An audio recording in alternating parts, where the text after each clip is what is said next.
Okay, FM 101.7. Yanko Ora Bawa Munkaila. Why PRO FV Emma PURC.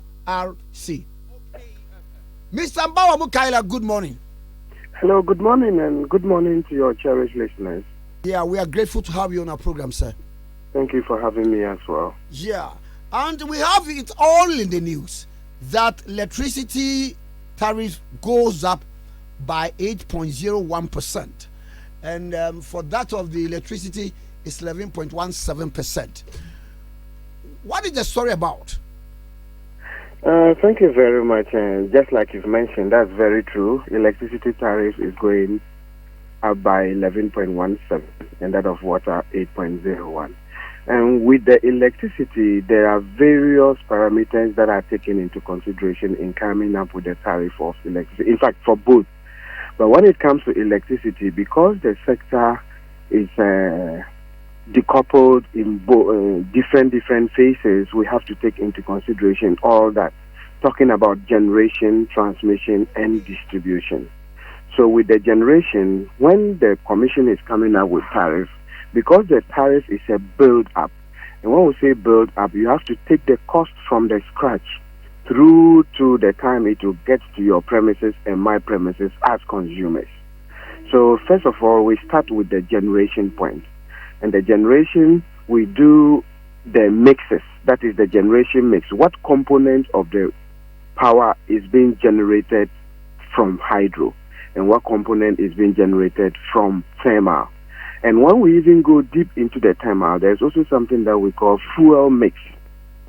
What amount of the generators uses gas, and what amount of the generators uses oil, the LCO and then the HFO. And all these things, the prices are different. So at the end of the day, the PURC would now have what we call the cumulated composite generation tariff. And that is what would be the beginning of the tariff build-up. Now, when the power is generated, it has to be moved from the generation point to where it would be distributed. And that brings in the work of a transmitter, GridCo for that matter. So GridCo takes the power from the generating point to the distributor. And GridCo also does that with some infrastructure in place, with some staff at work, with some resources being used. And that also comes at a cost. Taking that, we come to distribution. So you see, that's why I wanted to segregate it so that maybe listeners would appreciate the process. So when the transmitter takes the power to the distributor, that is PDS, NETCO, or Enclave, they also pick the power, and they have to also ensure that the power gets to your house and my house, and of course the offices, the premises of the consumers and the industries. And they also do that with some resources in place, with some infrastructure in place, and of course cost factor goes with it. Apart from all these costs that I've outlined, there is the macroeconomic indicators that are taken into consideration. For example, the cedi to dollar exchange rate. Last 2 years, cedi to dollar exchange rate is not the same as this year's cedi to dollar exchange rate. So that is taken into consideration. Inflation also is taken into consideration. And overall, that is the annual revenue requirement, the revenue that is required to make the utility companies viable. And all that is taken into consideration. So when we pick all these costs, definitely it is going for a consumer to pay. So the consumer's concerns, the consumer's issues that also needs to be dealt with are all taken into consideration. Then at the end of the day, the net effect of the results, that is, some of the factors will give you a plus effect, some will give you a minus effect. But when we come to the final figure, the net effect is what is being passed on to the tariff. And for electricity, the net effect was a positive change of 11.17%, and that is what we announced. Coming down to water. Sir, let's finish with this before. Okay. You made mention of annual revenue requirement. What exactly is that? Does it mean that customers were not paying the realistic prices? No, when we say annual revenue requirements, for example, if you have your business, you are a trader, you have your business, you travel from point A to point B to buy goods to come and sell. When you are going on the journey, you need your transportation. When you get to the journey and maybe you have to sleep overnight, you need accommodation. And the price of the goods that you are going to buy at the supply point, it needs some money. And when you buy the goods, you need to transport the goods back to point A to do your sales. It all needs some money. So you calculate from point A traveling to point B to acquire your goods and back to point A is what is all termed as the revenue requirement. So when you are pricing your goods, you have to take into consideration all these costs that you've gone through. If not, you may end up pricing your goods. Then the next time you are going to buy goods, you may have to buy less than what you bought or even go for loan. And each time you are going to buy, you may even be having loan, and at the end of the day, your business will not be viable. So the same in relation to the utility company. All these costs that I've mentioned, they need to incur in order to serve you and I. And the money that is needed from the generation through to the transmission and distribution is what is called the revenue requirement. Sir, so who brought up these proposals? Is it from the utility companies? And then you look into it. And if they bought it, how much percentage were they gunning for? You mean the proposal for the tariff review? Yeah. The PURC has a periodic tariff review process. And when it gets there, the commission invites for proposals from the utility companies and from stakeholders as well. And in fact, from the general public like you and I, we invite for proposals. And you know, when we announced the 2018 tariff, we stated that it was for a 1-year period. And the next year we're supposed to announce the tariff. It's exactly this year. So it's not something that we've done just from the blue. We preempted it. We announced that it was going to happen that way, and then that was how it happened. Now, when the utility companies definitely are submitting their proposals, as a person who is receiving the money, it is usual and always that they submit proposals asking for an increase in tariffs. And that is usual, always PURC usually doesn't give them whatever they are asking for. Because after they submit their proposals, PURC goes into the proposals and do what we call prudent and efficient cost analysis. Mm-hmm. For example, if a utility company submits a proposal and part of the cost items that they want the commission to pass through to consumers is saying that the utility company needs to buy, for example, I'm just citing an example, maybe needs to buy 7 articulators. Then the commission would be like 7 articulators as a utility provider. No, even if you need an articulator to carry your poles in one way or the other, maybe 2 would do, because it's not always that you carry poles to and from. So maybe let's give it to, but 7 is outrageous. We can even let the consumer pay for that. So that is the efficient and prudent cost analysis that the commission always does. So if you even have an insider in the utility company, you realize that it's always a banter between we at the commission and they, the utility providers. Because always whatever they submit, we try as much as possible to cut it down. Cut it down because we want, in a case where a tariff would come up, that the consumer can afford to pay, and of course can afford and willing to pay. And of course we are mindful of the fact that we have to give the utility companies a tariff that they can also recover the costs that I explained, so that at the end of the day they will not run at a loss and will be in a shit in the utility industry. Sir, you've pegged it for how many years, how many months? Sorry? We've pegged the increment for how many years or how many months? Oh, okay. This particular tariff that we have announced is a 2-year tariff. It's for 2 years. However, within the 2 years, some assumptions are made to come up with these tariffs. Example, the macroeconomic indicators. Currently, we have assumed a figure of 5.05 Ghana cedis to $1.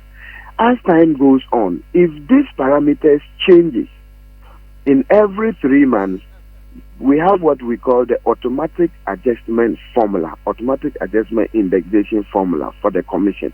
So all these external factors that are uncontrollable, the formula would apply, so that we would restructure the tariff to stand the test of time in a way of being able to recover the cost that we were talking about. However, these changes is not any little change that it happens. We have a threshold that when the changes go beyond that threshold, then we can effect the change in tariff as well. And when we say a change, it might not necessarily be an increase. It could equally be a decrease. So it's that way. So we have the automatic adjustment formula that will be playing around this particular tariff for a 2-year period that would invite for proposals for a major tariff review again. Yes, sir. So we should not go to sleep thinking that for 2 years tariffs will not be increased in relation to in relation to electricity. When you say increase, I would want us to use the word change, because it's not necessarily when there is tariff change or when the tariff adjustment is an increase. Okay. It could equally be a decrease, but that will not be. AAF automatic adjustment formula increases is always hovering around just a smaller percentage. But we've seen it could equally be a decrease. So I wouldn't want us to use the word increase. Sir, but we've seen over the period that is always on the ascendancy. Can you come again? Your line I'm saying that we've seen it over the period that is always on the ascendancy. It doesn't normally descend. You can bear with me that in just about a year ago, the PURC came up with a massive tariff reduction. So it's not always that when the commission is adjusting tariff, that is an increase. So when somebody is going to buy electricity credit or whatever that we call it for, let's say, 100 Ghana cedis, how much is he expecting to add it up to that? Okay, this is like projections and simple analysis. It depends on the person's consumption.